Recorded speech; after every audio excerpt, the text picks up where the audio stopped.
Telangana assembly సమావేశాలు ప్రారంభమయ్యే live చూద్దాం. 2017 మార్చి 13వ తేదీన తెలంగాణ రాష్ట్ర శాసనసభకు 2017-18 సంవత్సరం బడ్జెట్ను సమర్పిస్తూ గౌరవనీయ అధ్యక్ష, కొత్తగా ఏర్పడిన తెలంగాణ రాష్ట్రానికి వరుసగా 4వసారి బడ్జెట్ను నా చేతుల మీదుగా ప్రవేశపెట్టే అవకాశం లభించడం నా భాగ్యమని భావిస్తున్నాను.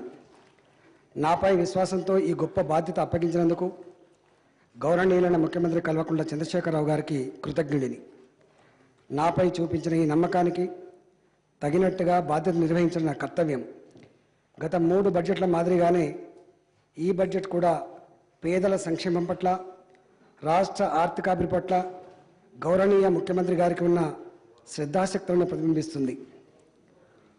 ఉమ్మడి రాష్ట్రంలో అన్ని రంగాల్లో నిర్లక్ష్యానికి గురైన ఆర్థిక వ్యవస్థని చక్కదిద్దుతూ ఎంతో కాలంగా అణగారిన ప్రజల ఆకాంక్షలు తీరుస్తూ తెలంగాణ గత వైభవాన్ని పునరుద్ధరించే బృహత్ బాధ్యతను తెలంగాణ ప్రజలు మా ప్రభుత్వంపై మోపారు.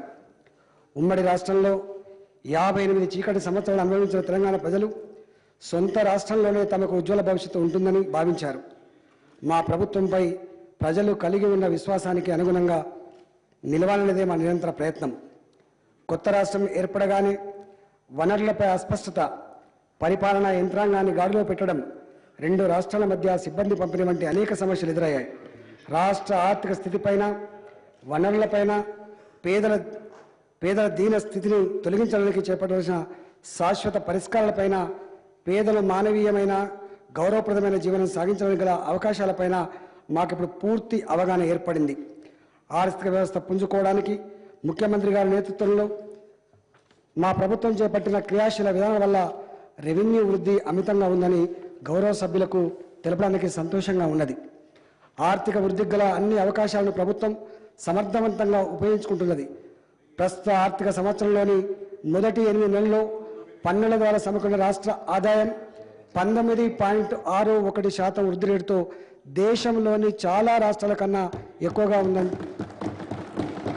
పెద్ద నోట్ల రద్దు వల్ల స్టాంప్స్ అండ్ రిజిస్ట్రేషన్స్ ద్వారా వచ్చే ఆదాయం తగ్గినప్పటికీ ఇతర పన్నుల ద్వారా సమకూరే ఆదాయం పెరగడం గమనార్హం. ఎంతో జాగ్రత్తగా తీర్చిదిద్దడం వల్లనే మన ఆర్థిక వ్యవస్థ ఇంతటి దృఢత్వాన్ని సంతరించుకున్నది.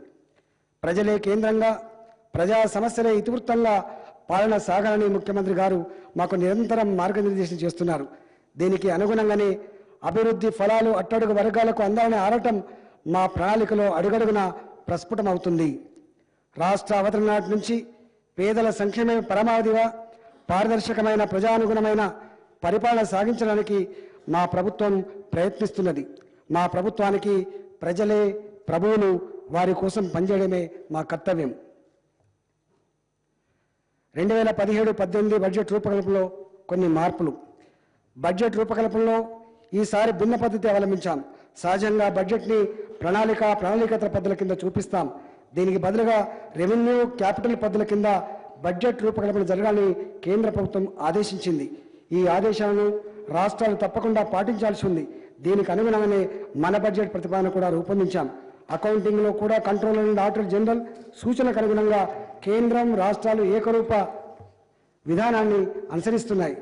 దేశవ్యాప్తంగా ఏకరీతిన ఉండడం కోసం మా ప్రభుత్వం కూడా ఈ కొత్త పద్ధతిని చేపట్టింది.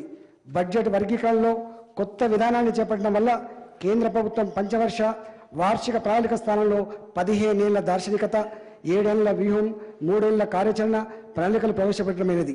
నిజానికి ఈ పరిణామం మీ జిల్లాను తెలుసుకోండి, మీ జిల్లా ప్రణాళికను రూపొందించుకోండి అనే ప్రభుత్వ విధానాన్ని బలోపేతం చేస్తుంది. 73వ 74వ రాజ్యాంగ సవరణ చేసినప్పటికీ కాగితాలకే పరిమితమైన ప్రణాళిక వికేంద్రీకరణ లక్ష్యం దీనివల్ల